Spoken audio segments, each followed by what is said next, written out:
The cyber attack seems like a very possible scenario because it's a way for the banks to absolve themselves of any role in a financial crisis. It's an easy way to consolidate banks so that only systemically important ones survive the hack. And it could also potentially be a very effective means of onboarding people onto this new digital currency paradigm. So, for example, let's say this cyber attack on the banks takes place, and they say, well, the existing money in your account has disappeared. The hackers took it, but we can return to you the exact same amount of money you had, but it won't be in the dollars you had before. It will be in USDC or this dollar-backed stablecoin, or it will be this token. So you can get an equivalent amount of money back, right, from the money that was stolen from you, but it has to be this new money. It has to be part of this new system. There's the potential here for people to steal money from you and then essentially give it back to you, but with new conditions and with a new social contract. Yeah. You voluntarily accepted this new system and voluntarily onboarded to this new paradigm, but it's a coercion to an extreme degree. All of your money was stolen, right? And now you can only get it back if you take it in the form of the digital dollars that we approve of, or the CBDC, depending on where you are, Mm-hmm. So the head of DHS, Alexander Mayorkas, has said on record that the next big threat to Americans is a cybersecurity event that he called killware. And killware certainly sounds very scary, but if you read the existing definition of it, it refers to cyber attacks on essential infrastructure that has the potential to kill people. So it doesn't necessarily kill people like in the name, but it attacks things like water systems, the power grid, essential infrastructure that people rely on every day. This company called Cybereason in 2020 actually simulated a massive killware attack that was targeting a US presidential election. And the way they conducted this killware simulation, which they did with DHS and some US law enforcement agencies, was to get the US presidential election canceled and martial law declared. So they basically, through that simulation, established what types of hacks could succeed in achieving the declaration of martial law and the cancellation of a U.S. presidential election, which is pretty extreme. So why are they doing that? Why? I don't know. Why does an intelligence-linked company want to simulate with DHS and law enforcement a series of hacks that disrupt national infrastructure during a U.S. presidential election and martial law is declared? Well, if you look at all of this through the lens of risk management, from the elite's perspective, let's take the words of Larry Fink, for example, of BlackRock, who's been obsessed with risk management his whole career.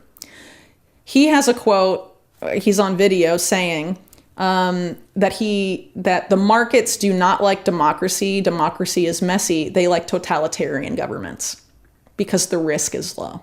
Elon Musk is one of these figures that's trying to sort of position himself as a free speech champion, and one of these figures that's on the populist right. But in reality, a lot of the policies that Elon Musk promotes, like carbon taxes, for example, have traditionally been policies promoted like the World Economic Forum and entities like this that are seen as being globalist and not populist in nature.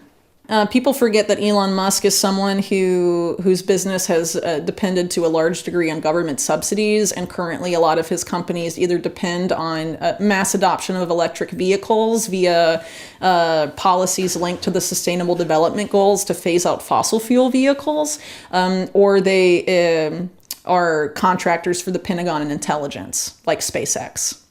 So you're saying the guy looks like a front, or... Well, I think there's a conflict of interest with Elon Musk. So, for example, take his recent ownership of Twitter, now called X. The Pentagon has spent the better part of the last decade developing very sophisticated tools to manipulate social media, including bots and other techniques that, per the Air Force in one of their contracts, said was aimed at controlling people with social media like we control drones. Do you think that Elon Musk, as a Pentagon and intelligence contractor, would restrict the Pentagon's use of those tools they spent millions of dollars in over a decade developing? I don't think so. I think we're being pushed towards essentially the same policies, but by a different group of quote unquote leaders who are trying to frame themselves as the opposite side of the political divide, because the existing side that was pushing those was, they were using sort of more like left-leaning political rhetoric. And so because they got pushback, they're trying to sell those same policies in a different wrapper that's sort of cloaked in this rhetoric of populism and right-leaning politics. I think there's essentially a consensus that some other very significant financial crisis is in the cards for the next several years. And if you are the big banks and you know that's going to happen, you probably want to avoid a scenario like what happened in 2008, where the public knew that you were the source of the malfeasance and the economic problems, which of course spawned movements like Occupy Wall Street. If you want to avoid that, what is the best way to absolve yourself of any sort of blame for mismanaging or losing people's money? If you can say that hackers took it, then you're totally absolved, and whoever the hackers are the ones to blame. And U.S. intelligence, or really any intelligence agency today, can frame anyone they want for a cyber attack. We know this from one of the last WikiLeaks releases called Vault 7, where it revealed that among the CIA's hacking tools were the ability to place the fingerprints of adversary states, or really any group they wanted, into hacks that were actually conducted by the CIA itself. Basically a tool to create cyber false flags for any purpose. And the current CIA director is the person that was in charge of the Carnegie Endowment when they created these papers with the biggest private banks and central banks in the world about a cyber attack on the financial system, and how that would push for a merging of data sharing between banks and the CIA and intelligence. You spend a lot of your time thinking about these crazy projects. Like, how would you summarize this sort of incessant obsession with controlling people and things, and that these guys have? Yeah, so I think one of the reasons they want this new system that ultimately amounts to a control system is because they see it as the ultimate form of risk management. They essentially want to move to a system that's not unlike the feudal system that existed in medieval Europe, where you have, a privileged, untouchable upper class and a low class of serfs. But if you implement a system this way with the technology they're using and all of that, you don't have to worry about peasant rebellions. You can manage the risk of the underclass. So you surveil them constantly.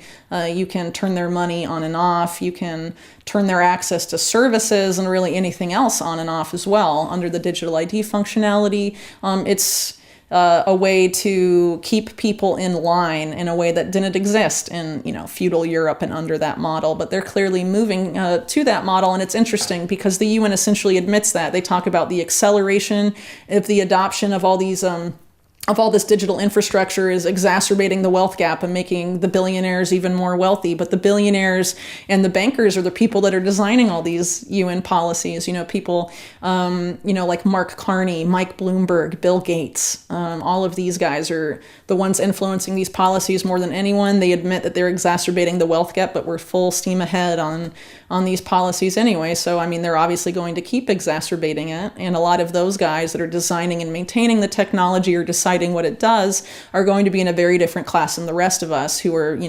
having this system imposed upon us. We're not the ones designing it. We don't have a stake in the stakeholder capitalism model. We're the policy subjects, not the policy makers. We don't have any influence on these policies.